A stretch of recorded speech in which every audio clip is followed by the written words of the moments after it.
Today I'm interviewing my grandfather, Edward Gahn, on what his childhood memories were of World War II.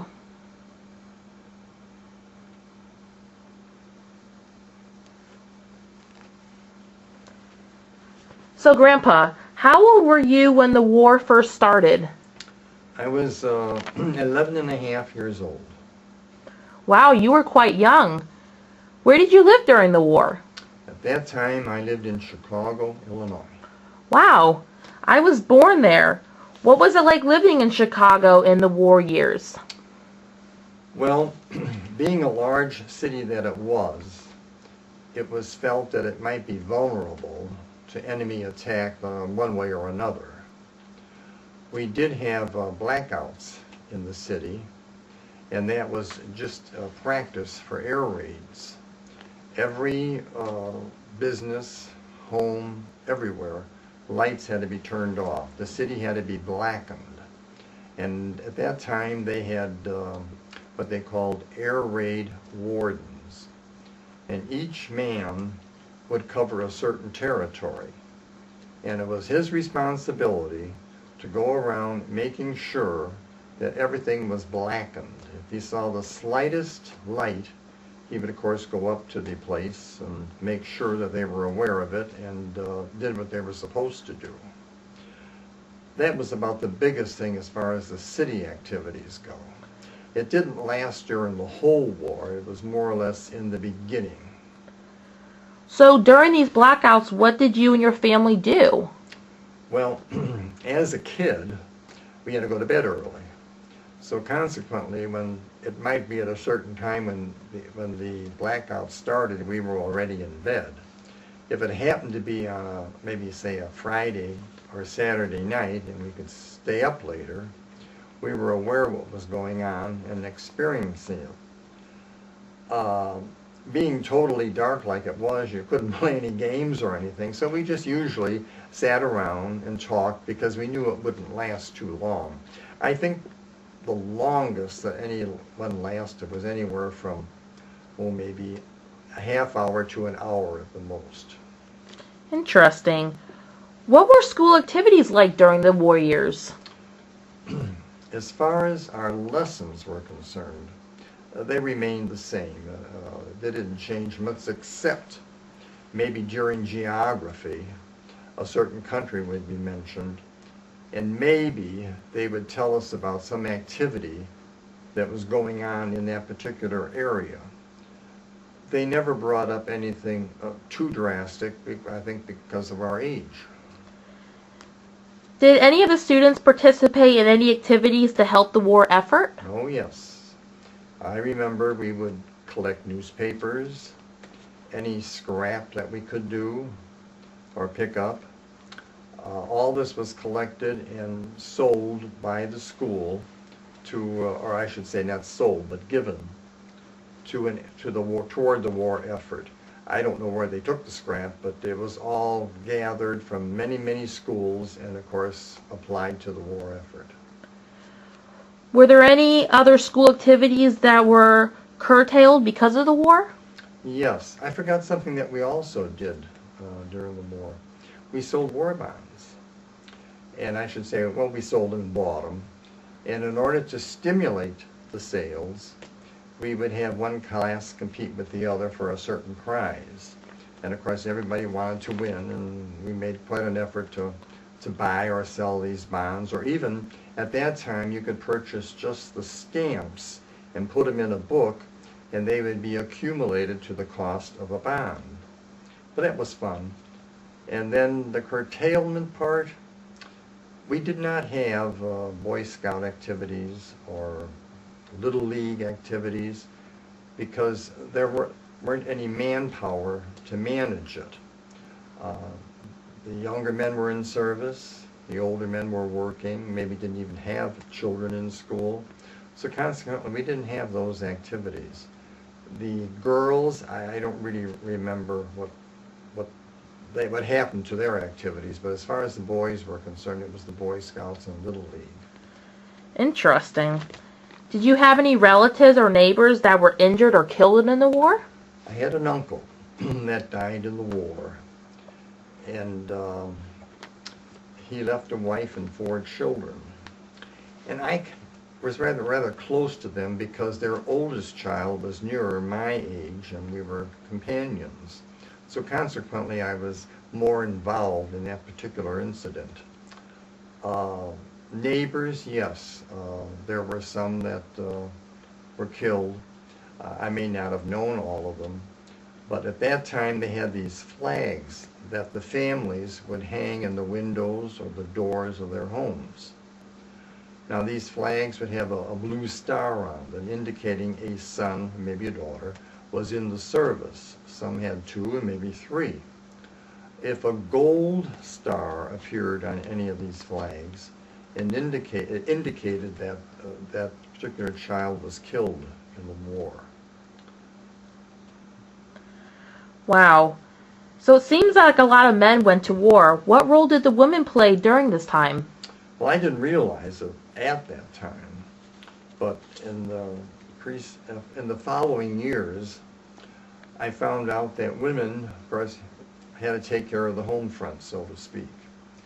They may have had children. They may have had older parents that they had to be responsible for. Many women worked in what they call defense plants, and they helped manufacture planes and tanks and guns and anything for the war effort. And there were quite a few women that really did a lot. In fact, they had a song called Rosie the Riveter, and that was because of some of the work that the women did in defense plants. What sacrifices did American families have to make during the war? Well, the greatest sacrifice, of course, was sending their loved ones into the service. After that, we had rationing. And I don't think anybody suffered unduly, but you were rationed as to the number of shoes you could buy, the quantity of meat or sugar, canned goods. But I think everybody survived sufficiently. I had a friend, and this is the days before supermarkets, and his family had what they call a mom and pop store. The father ran the butcher on one side of the store, and the mother ran the grocery on the other. And he told me one time that he earned extra money by counting these rationing stamps. And a stamp was worth so much, and if you got change, you got these little tokens. And there were red tokens and blue tokens.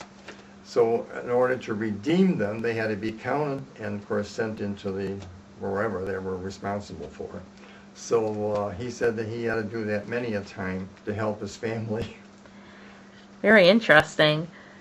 So what was done to keep up the morale, not only of the troops, but of all Americans? Well, for the troops, there were entertainers that went to overseas. They even did entertaining in the country itself. Bob Hope was a very outstanding entertainer. We didn't have TV, and he had a radio show. I believe it was on Tuesday night. And every week he broadcasted from a different Army base, or it might have been a naval station or a Marine base. But he went every week to a different base throughout the country, and he would bring his show and entertainment from that particular place. I'm sure after the broadcast he probably did more locally, but that's what he did. And then every Christmas he would give up his family, give up his Christmas at home and go overseas and entertain. And I understand that in Washington, D.C., they have a USO Center there, and they named it the Bob Hope USO Center in his honor because of all that he did for the servicemen. Every city, large city anyhow, I don't know about how smaller towns, but every large city had a USO Center. And the servicemen that happened to be in that area at that time were welcome to come, and they were fed, and they had entertainment, and there were young ladies volunteering their time that would dance with the servicemen. It just so happened that I have a cousin who met one of these servicemen, and she ended up marrying him. Very interesting. Did you ever have doubts that the U.S. would win? No, no, I didn't. And I think it was because of my age. There was a lot of, war propaganda, and all the movies that were made, the war movies that is, the Americans always won. And of course, kids would eat this up, and believe it all. But no, I didn't think that we would ever lose the war. So, as a child, were you scared that the enemy would bomb the U.S. or try to invade? Well, like I mentioned earlier, when we had these blackouts, I remember being very serious about it, and that it could happen. But after the war went on for a while, it became evident that our country was safe, for one thing, because we had an ocean on the East Coast and on the West Coast. And at that time, they didn't have missiles or airplanes that could travel that far and yet get back to their base. So our country was in a very safe position. So, as the war started to end, what do you remember about it? Well, of course, everybody was glad the war was over.